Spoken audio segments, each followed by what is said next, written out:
Yo, what's up? Ako nga pala si Boss Jules at nagbabayang sell ako ng mga motor. Sa mga nagtatanong kung ano mga unit natin, tara, pakita ko sa inyo.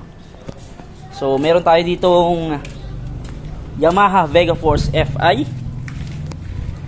So, di cambio yan, guys. 2013 model. Ang issue na to, unregistered lang. Gumagana lahat. Kickstart, push starts. Asking price nito, guys, is 22K. Negotiable pa yan sa sure buyer. So next natin, guys, meron tayong MIUI 125 2019 model.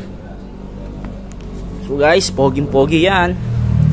Meron na siyang top box. Angas ng top box niyan, guys, oh.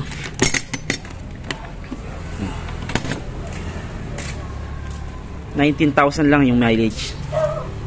Tapos meron na siyang shock, naka-shock na siya, angas niyan. At may plate number na siya, guys. Kagandaan dyan, guys, anti-theft na yung ano niya, susian.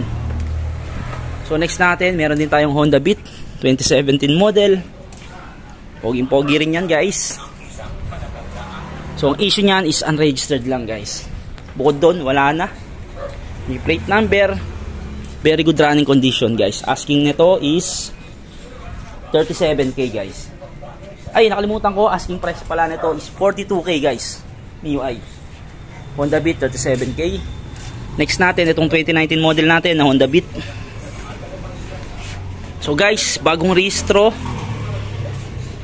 Issue na to, ano lang, minor scratch and dents. Bukod doon, wala na. Ang tinakbo nito 18K mileage lang. Makakapal yung gulong. Harap likod.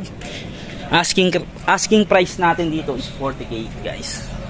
So meron tayong budget meal, guys. Meron tayong Mio Sporty 2016 model. So all stock yan, guys. One click push start, gumagana lahat. Kickstart. So ayan, guys, kahit pa paano, poging-pogi yan. May mini driving light na rin. Ang kakapal ng gulong. Asking price natin dito is 25K, guys. Negotiable pa yan sa sure buyer. So PM mo agad kasi baka hindi mo agabutan to. Bilis na to mga sa mga nag-inquire.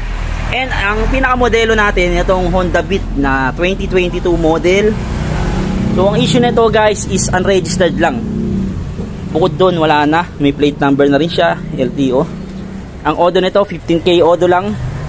Bali, asking price nito is 47K, negotiable pa sa sure buyer. So guys, sa mga interested, PM nyo lang ako. At kung hindi ka pa nakafollow sa page natin, follow mo na yung page natin. Mali mo, nandito na yung hinahanap mo. Let's go!